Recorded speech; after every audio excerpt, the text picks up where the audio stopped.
오늘 말씀을 통해서 다시 한번 하나님의 은혜가 여러분의 삶 가운데 존재하고 있고 계속되고 있고 함께하고 있다는 것을 다시 한번 느끼고 경험하는 시간 되기를 주님의 이름으로 축원합니다. 앤더슨이라는 분이 있습니다. 근데 이분은 이제 화가죠. 동영상으로 굉장히 유명해지신 분이에요. 그래서 이분이 이제 방송에 나오셨는데 뭘 가지고 나오냐요? 붓하고 검은색 캔버스, 그리고 흰색 물감, 그리고 붉은색 물감, 요 네 가지를 가지고 나왔습니다. 그러면서 자기가 1분 30초 동안에 그림을 완성해 보겠다. 이렇게 이제 얘기를 하고 그림을 그리기 시작했습니다. 30초가 지났어요. 근데 도대체 저게 1분 30초인데 30초가 지났는데도 저게 도대체 무슨 그림인지를 모르겠는 거예요. 그리고 뭐 무슨 그림이 완성되겠지 하고 보고 있는데 1분이 지났는데도 또 이게 무슨 그림인지 도저히 알 수가 없는 거예요. 거의 1분 30초가 다 됐습니다. 그랬는데도 도저히 이게 무슨 그림인지를 모르겠는 거죠. 이 방청객들이 보고 있던 사람들이 술렁술렁했습니다. 아니 저게 도대체 무슨 그림이야? 저게 무슨 그림? 뭐 그림이 저래? 뭐 이렇게 반응하고 있는 순간 1분 30초가 끝난 거예요. 그 끝나자마자 이 앤더슨이라는 분이 그 그림을 갑자기 180도 돌려놨습니다. 그러니까 거기 어떤 그림이 있었냐면 웬 멋진 중년 남자가 딱 나타난 거예요. 그러니까 대반전이 일어난 거죠. 그래서 그걸 뒤집는 순간 많은 사람들이 그것을 보고 감탄하기 시작했습니다. 기립박수를 치고 환호성을 치고 다들 감탄을 했어요. 대반전이 일어난 거죠. 모두가 실망하고 기대가 무너지는 순간 알고 보니 놀라운 그림이었다라는 거예요. 그래서 아마도 이 그림의 매력은 그 자체에 있는 것이 아니고 사람들의 생각을 완전히 바꿔버리는 반전, 그 자체가 퍼포먼스가 아니었나 이렇게 생각이 됩니다. 여러분, 이 반전이라는 것은요, 사람에게 큰 감동을 주죠. 위기에 몰렸고 실패할 수밖에 없고 또 절망할 수밖에 없는 그런 상황이었는데 알고 보니까 그게 성공이었던 거예요. 알고 보니까 그게 축복이었고 알고 보니까 그것이 승리였다. 이것을 아는 순간 정말 전율이 흐르고 우리가 흥분하지 않겠습니까? 그런데 이 성경을 보면 이 성경에도 그야말로 우리를 흥분하게 있는 이 반전이 가득합니다. 아브라함, 이삭을 제물로 바치려고 했지만 하나님은 이미 그 옆에 뭘 준비했습니까? 양을 이미 준비를 해놨어요. 모세, 광야에서 평생 양이나 치면서 살 줄 알았는데 이 사람이 뭐가 됩니까? 민족의 지도자가 됩니다. 대반전이죠, 대반전. 요셉을 한번 생각해 보세요. 노예로 팔리고 감옥에 가게 됐습니다. 거기서 평생 이 감옥에 갇혀서 살 수밖에 없을 것 같았지만 이 사람이 뭐가 됩니까? 애굽의 총리가 됩니다. 대반전이죠. 다니엘을 또 보세요. 사자굴에 던져졌지만 하나님께서 그 사자들의 입을 틀어 막았습니다. 오히려 그 간신배들이 거기다 들어가서 죽게 되지 않았습니까? 대반전이 일어났습니다. 또 여러분 잘 아시는 사드락, 메삭, 아벳느고 요 세 사람 불구덩이에 들어갔지 않습니까? 풀무불에 들어갔지 않습니까? 근데 거기에 누가 있었습니까? 천사가 있었어요. 머리털 하나 상하지 않고 그 불구덩이에서 나왔습니다. 이렇게 하나님은 이 성경을 보면 하나님은 우리에게 반전의 은혜를 주실 때가 많다는 것을 우리가 알 수가 있어요. 그래서 이 반전은 인간의 죄와 실수와 연약함, 부족함 이거를 그대로 두지 않으시고 이것을 바꿔나가시는 하나님의 능력, 하나님의 은혜라는 것을 또 하나님의 위대하심이라는 것을 우리가 볼 수가 있습니다. 그래서 이 반전을 볼 때마다 우리는 하나님을 찬양하지 않을 수가 없는 거예요. 흥분하지 않을 수가 없는 겁니다. 하나님을 바라볼 때마다 또 어떤 반전을 주실까? 또 어떤 반전을 만들어내실까? 우리가 흥분하지 않을 수가 없는 거죠. 여러분, 가장 위대한 반전은 뭡니까? 가장 위대한 반전은 십자가의 반전 아니겠습니까? 십자가는 죽음이고 수치고 치욕이고 멸망이고 끝나는 거 아니겠습니까? 그런데 이 십자가의 반전, 죽음이 생명이 됐지 않습니까? 사망이 부활이 됐고 절망이 소망이 됐고 고통이 기쁨이 되는 이 십자가에서 조롱당하시고 잔인하게 비참하게 고통당하시고 또 수치를 당하시면서 거기에서 죽으셨지만 지금 주님은 어디 계십니까? 하나님 보좌 우편에 앉아 계십니다. 존귀와 영광과 경배를 받으시면서 만왕의 왕으로 우주 만물을 다스리고 계셔서 위대한 반전이 아닐 수가 없어요. 그런데 여러분, 성경에 이렇게 수많은 반전들이 있는데 이 모든 반전들이 도대체 누구를 위한 것입니까? 누구를 위해서 이 반전이 필요한 겁니까? 이 모든 반전은요, 바로 우리를 위한 것이에요. 우리를. 나를 위한 것입니다. 나를. 하나님께서 오랜 세월 동안 반전의 반전을 거듭해 오시면서 이 십자가의 반전에 이르기까지 이 인류를 끌어오신 이유는 뭐냐? 바로 우리를 구원하시기 위한 하나님의 치열한 섭리고 계획이고 하나님의 역사가 아니겠습니까? 우리는 반전을 만들어 가신 하나님을 바라보면서 하나님의 그 오묘하심과 위대하심과 우리를 얼마나 사랑하는지를 우리가 알 수가 있습니다. 그리고 이 반전은요, 지금도 계속되고 있습니다. 여러분의 삶 가운데도 계속되고 있습니다. 왜요? 성령 하나님께서 우리와 함께 하시잖아요. 성령께서 반전을 만들어 가고 계세요. 오늘 본문이 그것을 말씀하시고 있습니다. 이 반전을 얼마나 아느냐, 또 얼마나 믿느냐, 이것이 우리에게 새로운 감동과 감격을 줄 수 있어요. 더 나아가서 우리의 힘과 능력이 되는 겁니다. 여러분의 삶 속에서 반전을 찾아내시고 이 반전을 누리는 은혜가 이 팬데믹 상황 가운데 충만하기를 주님의 이름으로 축원드립니다. 여러분, 첫 번째 반전은 뭔가? 우리가 질그릇이라는 거예요. 질그릇. 우리가 질그릇이다. 이게 반전이죠. 이게 왜 반전입니까? 왜냐하면 사람들은 자신이 금그릇이다, 은그릇이다 뭐 이렇게 말은 못하지만 자기가 하찮은 질그릇이다라고 말하고 싶은 사람은 한 사람도 없을 겁니다. 그렇지 않습니까? 이 세상에 질그릇이 되고 싶은 사람이 어디 있겠어요? 모두가 금그릇이 되고 싶고 은그릇이 되고 싶죠. 사람들에게 대접받고 박수받고 주목받고 빛나고 화려한 그런 그릇이 되고 싶지 않습니까? 그죠? 그래서 사람들은 자기가 부족해 보이는 거 싫어합니다. 자기에게 문제가 있다, 이것도 보이기가 싫어합니다. 모자라다, 이것도 싫어합니다. 무시당하는 거 참을 수 없습니다. 그냥 완벽해 보이고 싶고 행복해 보이고 싶어. 그래서 자신을 치장하고 포장하고 자신을 방어합니다. 때로는 돈으로, 때로는 말로, 자존심으로, 능력으로, 재주로 자기를 방어하고 치장하고. 사람들이 그걸 보면서 부러워하죠. 야, 저 사람 굉장하다. 박수를 치고 주목하고 굉장히 부러워합니다. 그러나 그 속을 들여다보면 참 평안, 참 기쁨 없습니다. 왜요? 자기는 자기를 잘 알고 있기 때문이죠. 얼마나 형편없는지, 얼마나 질그릇 같은 인생인지, 얼마나 모자란지, 얼마나 부족한지 자기는 자기를 잘 알고 있지 않겠습니까? 그런데 이 성경은요, 곳곳에서 우리를 질그릇이다라고 말하고 있어요. 우리는 질그릇이 아닙니다라고 우리는 그렇게 외치고 있지만 이 성경은 너는 질그릇이라고 말하고 있어요. 이사야 64장 8절. 그러나 여호와여, 이제 주는 우리 아버지시니이다. 우리는 진흙이요 주는 토기장이시니 우리는 다 주의 손으로 지으신 것이니이다. 무슨 말입니까? 하나님은 토기장이고 나는 진흙이다. 내가 질그릇입니다. 이 말이죠. 욥기 10장 9절. 기억하소서, 주께서 내 몸 지으시기를 흙을 뭉치듯 하셨거늘. 흙을 뭉쳤다, 질그릇이란 얘기죠. 오늘 본문 7절에도 우리가 이 보배를 질그릇에 가졌으니 질그릇이라고 말합니다. 우리는 질그릇이 되기 싫은데 성경은 자꾸 너는 질그릇이다.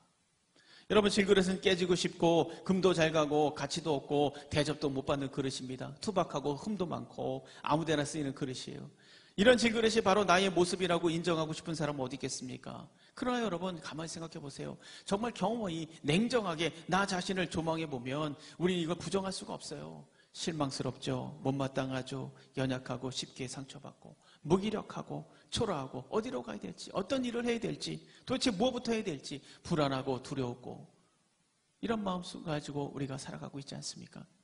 우리가 우러러보는 이 믿음의 사람들 좀 다를 것 같지만 사실 이 사람들도 다를 것이 없어요. 똑같이 질그릇입니다. 우리와 똑같은 질그릇이에요. 삼손 엄청난 힘을 가졌지만 결국에는 눈이 빠지고 수치를 당하고 조롱을 당하고 전락하고 말았어요. 요나 선지자, 하나님의 뜻을 선지자면서도 이 사람은 하나님의 뜻을 무시하고 도망치다가 물고기밥이 됐습니다. 여러분, 베드로 자기도 물 위를 걷겠다고 뛰어나왔지만 결국은 물속에 빠지고 말았어요. 예수님의 제자들 충성을 장담했지만 예수님이 붙잡혀가면서 다 도망쳤습니다. 다 도망갔어요. 모두가 쉽게 깨지고 부서지고 실수하고 실패하고 모자라고 실망스러운 질그릇에 불과합니다. 질그릇에 불과해요. 사람은 겉으로는 강해 보여도 속은 약하죠. 또 다른 사람들이 보는 것하고는 진짜 나는 훨씬 약하고 부끄러운 일도 많아요. 하나님 앞에 정말 비참한 죄인이라는 것을 부정할 수 없는 존재입니다. 그래서 하나님의 위대하심을 아는 사람일수록 자신이 질그릇이라는 것을 아주 뼈저리게 느끼죠. 그래서 낮아지고 그러면 우리가 자신이 질그릇이라는 것을 깨닫는 것이 왜 중요합니까? 이게 얼마나 중요하길래 성경은 자꾸 우리에게 질그릇이라고 깨우쳐 주시는가? 그 이유가 오늘 본문 7절에 하반절에 나와 있어요. 뭐라고 말씀하십니까? 이는 심히 큰 능력은 하나님께 있고 우리에게 있지 아니함을 알게 하려 함이라. 무슨 말입니까? 큰 능력이 어디서 오냐? 너희에게서 오는 게 아니야. 우리에게서 오는 게 아니야. 전적으로 누구에게 오는 것이냐? 하나님에게서 오는 것이다. 하나님. 그러니까 질그릇이 아니라 질그릇 속에 임하신 하나님의 능력이다 라고 말씀하시는 겁니다. 이것을 깨닫는 것이 중요하다는 거예요. 여러분, 하나님께서 금그릇, 은그릇 여기에 임하시고 여기서 능력을 나타내는 것이 아니라 질그릇에 임하는 이유가 뭡니까? 이것은요, 우리를 위한 사랑이에요. 사랑. 왜냐하면 내가 금그릇이다, 은그릇이다 착각하고 있을 때 거기에 하나님의 능력이 임하신다? 이것은 우리를 더 착각하게 만드는 거죠. 그리고 교만하게 되고 자기가 하나님이 되고 그러면 탈이 나는 겁니다. 그래서 잠언 17장 19절 이렇게 말합니다. 자기 문을 높이는 자는 파괴를 구하는 자니라. 자기 문을 높인다? 무슨 말입니까? 교만한 자를 말하는 게 교만한 자. 이 교만한 자는 결국 어떻게 되느냐? 파괴된다라고 말하고 있어요. 파괴된다. 하나님께서 이걸 아시는데 어떻게 더 교만하도록 만들 수 있겠습니까? 그래서 하나님의 방식은 뭐냐? 하나님의 방식은 금그릇, 은그릇에 임하시는 것이 아니고 어디에 임하신다? 질그릇 가운데 임하신다. 이게 하나님의 방식입니다. 그래서 고린도후서 12장 9절에서 뭐라고 얘기합니까? 하나님께서 사도 바울에게 이렇게 말합니다. 너의 능력이 약한 데서 온전해진다 라고 말을 합니다. 이 말을 듣고 사도 바울은 10절에서 이렇게 말을 하죠.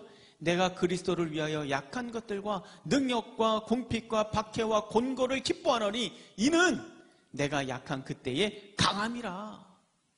그리고 오히려 내가 약한 것을 자랑한다. 내가 약할 때 하나님의 능력이 나타나고 오히려 그것이 나의 강함이 되는 것이다. 이게 반전이죠. 반전. 약할 때 강해진다. 여러분, 강한 척해야 강한 것이 아닙니다. 오히려 약한 것을 인정하고 질그릇이라는 것을 인정할 때 그것이 하나님의 능력이 되고 강함이 되는 거예요. 질그릇이 하나님의 능력을 나타내는 장소가 된다라는 것이죠. 장소가. 여러분, 삼손 수치와 조롱을 당하는, 아까도 말씀을 드렸지만 수치와 조롱을 당하는 순간에 그 순간에 뭐라고 얘기합니까? 주 여호와여 구하옵나니 한 번만 나를 강하게 하소서라고 외칩니다. 그때 하나님은 어떻게 하셨습니까? 놀라운 힘을 다시 허락하셨어요. 요나 물고기 뱃속에서 뭐라고 기도했습니까? 주여 내 생명을 구원하소서라고 외쳤습니다. 하나님은 그 음성을 듣고 그 물고기 뱃속에서 나오게 꺼내주십니다. 베드로가 물에서 빠지는 순간 뭐라고 얘기합니까? 주여 나를 구원하소서라고 외쳤습니다. 예수님은 즉시 손을 내미사 그 손을 잡아주셨어요.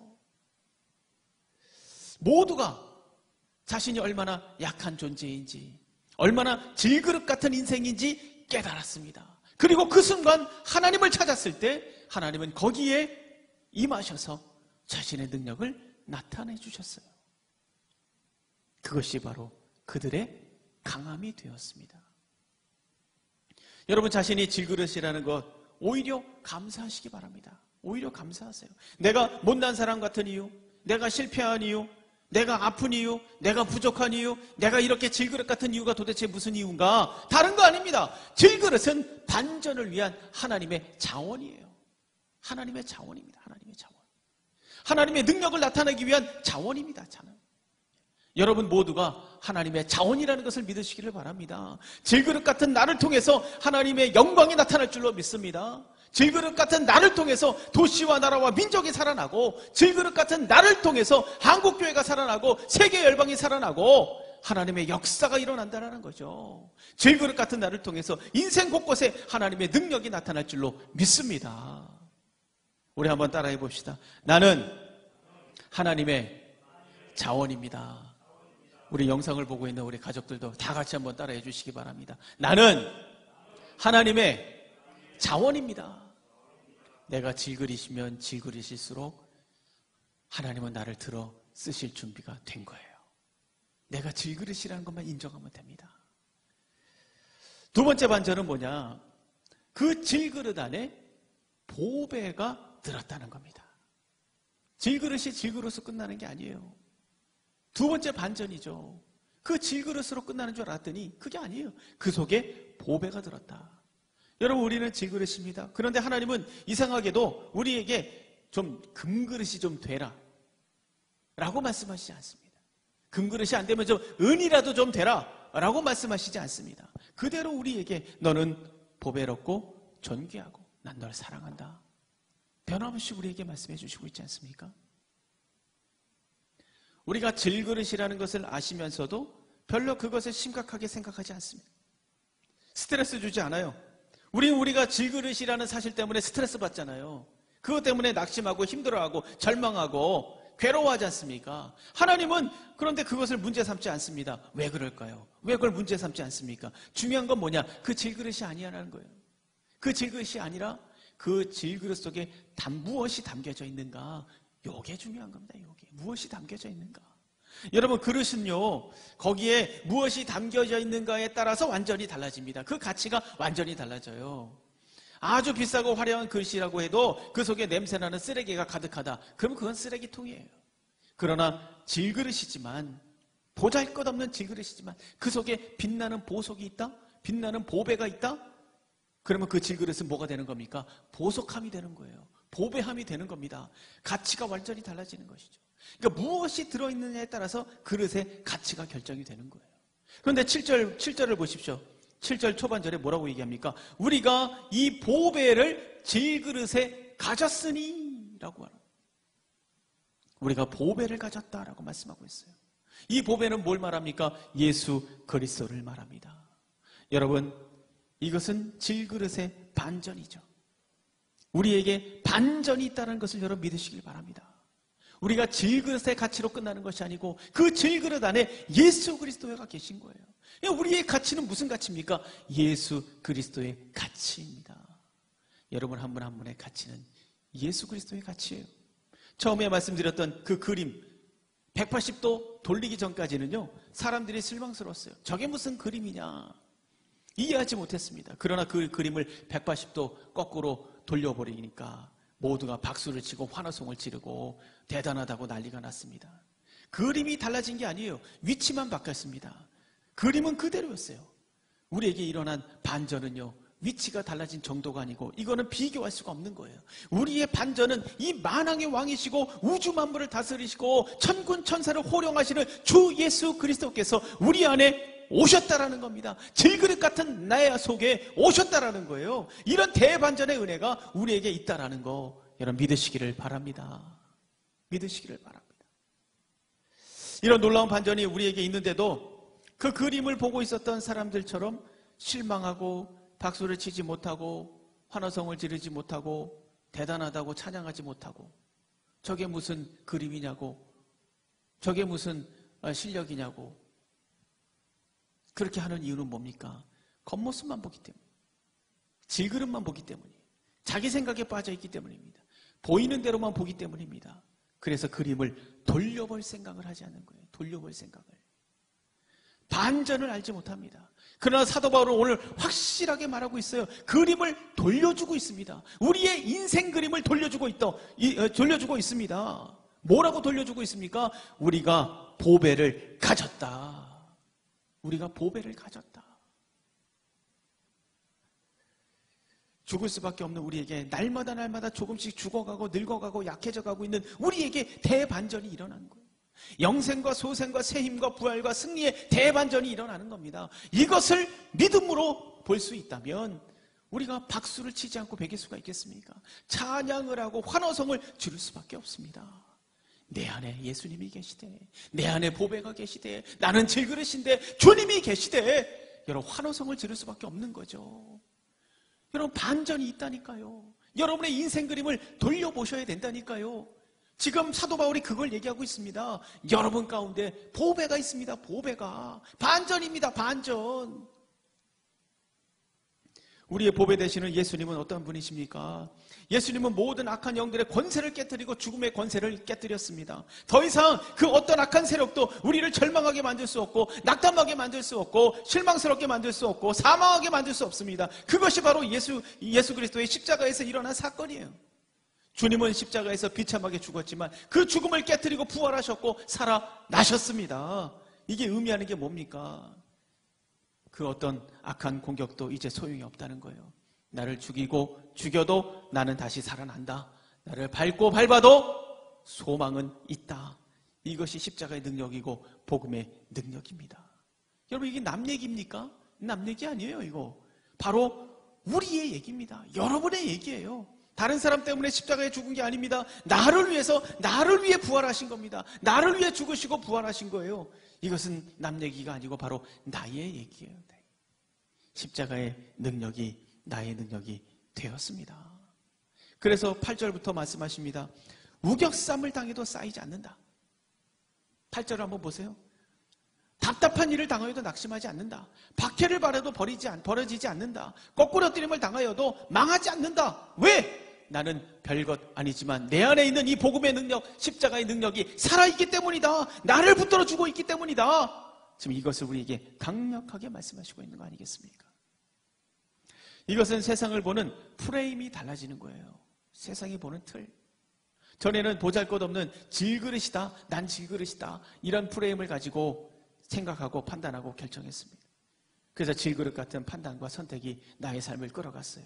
그러나 이제 내 안에 보배를 가졌단 말이죠. 질그릇이지만 보배를 가졌기 때문에 그 가치는 보배함이에요. 보배함, 보석함이에요. 우리의 신분이 완전히 달라졌고 존재가 달라졌습니다. 그런데 여전히 세상적인 프레임, 질그릇의 프레임을 갖고 있다면 세상이 제대로 볼 수가 없는 거예요.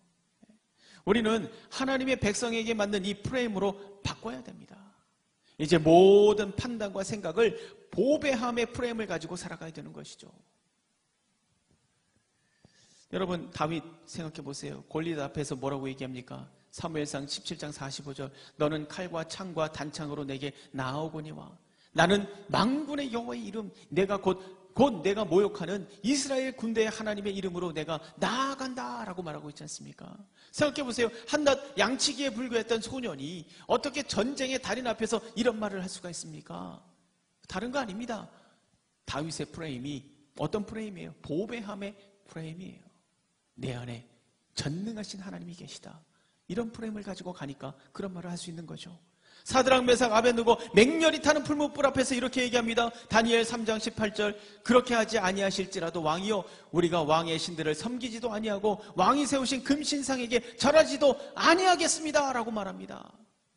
여러분 당장 우상 앞에 절하지 않으면 비참하게 죽을 수밖에 없는 그런 상황이었는데 어떻게 이런 말을 할 수 있단 말입니까? 다른 거 아니죠. 보배함의 프레임을 가지고 있는 거예요. 나는 별것 아니지만 내 안에 하나님의 능력이 있다. 내 안에 하나님의 역사가 있다. 전능하신 하나님의 은혜가 있다.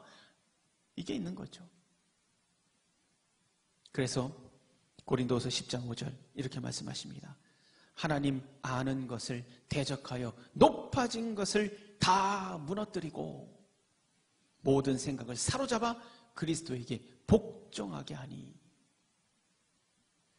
하나님 아는 것을 대적하여 높아진 것을 무너뜨리고 무슨 말입니까? 하나님을 대적하는 질그릇의 프레임, 세상이 만들어진 그 프레임 모두 무너뜨려라.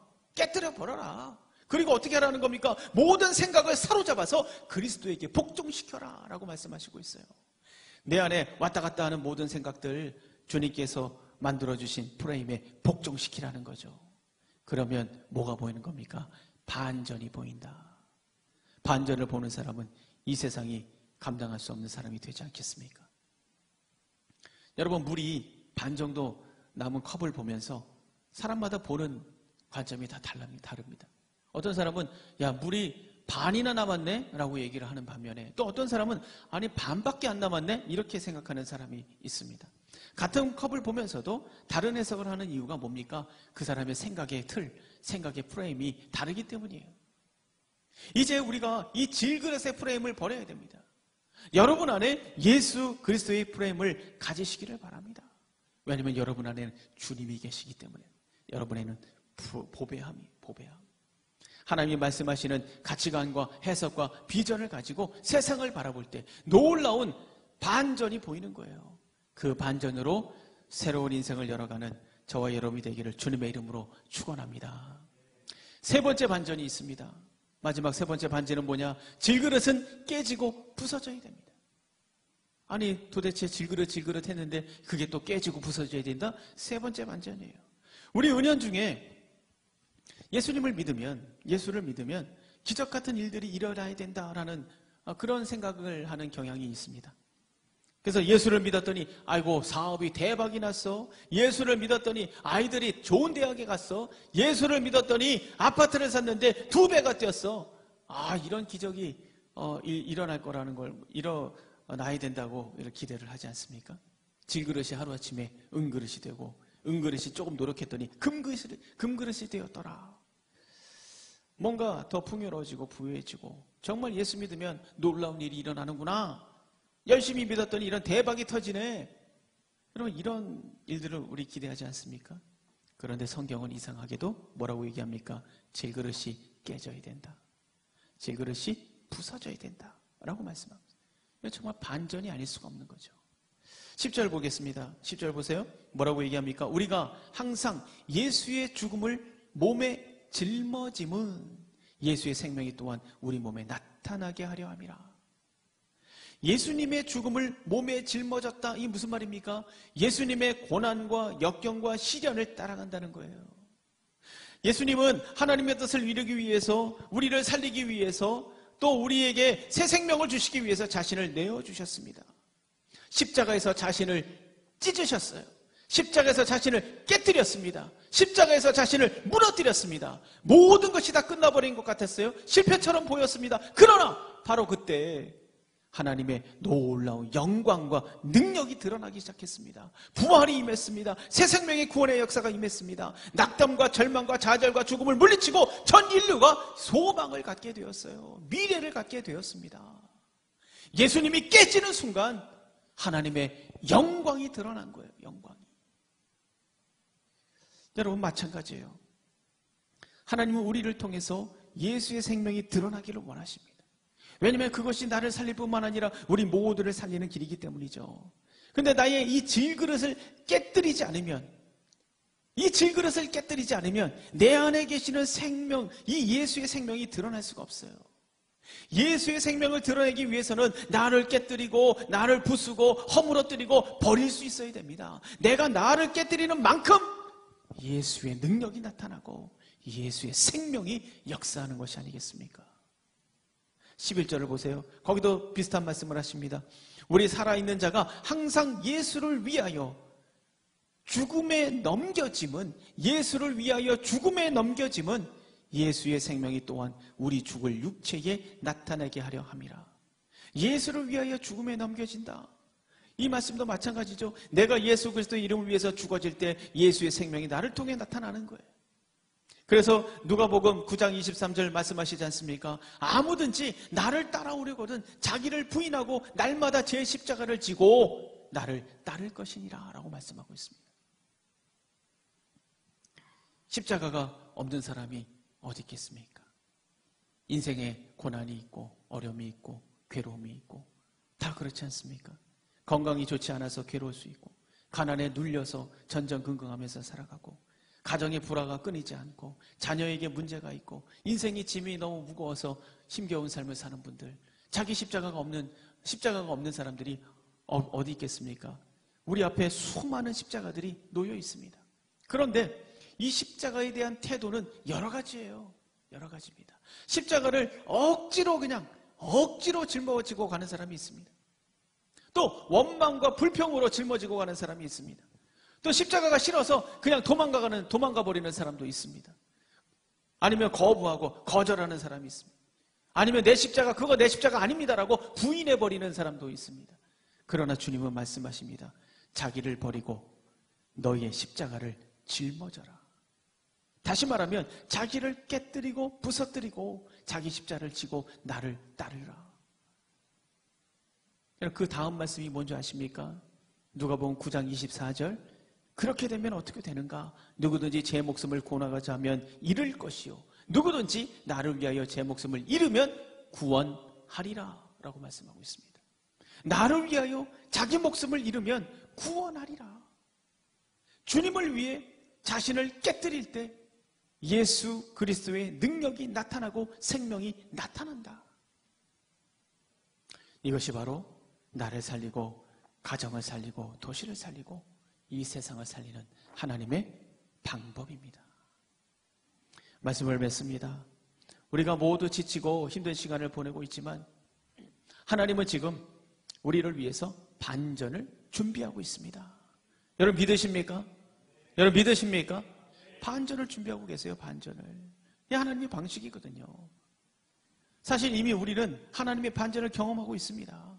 내가 질그릇이라는 것을 깨닫게 하셨어요. 질그릇 같은 나에게 예수 그리스도를 담아주셨습니다. 이제 우리 안에 있는 예수 그리스도의 능력이 드러나기만 하면 되는 거예요. 드러나기만 하면. 어떻게 해야 됩니까? 주님을 위해서 자기 십자가를 짊어지는 겁니다. 자기를 깨뜨리는 거예요. 자기를 쪼개는 겁니다. 자기를 버리고 던지는 겁니다. 그럴 때 여러분을 통해 예수의 능력이 나타나는 반전의 역사가 있다라고 말씀하시고 있습니다. 날마다 반전의 감동과 흥분 속에 살아가는 저와 여러분이 되기를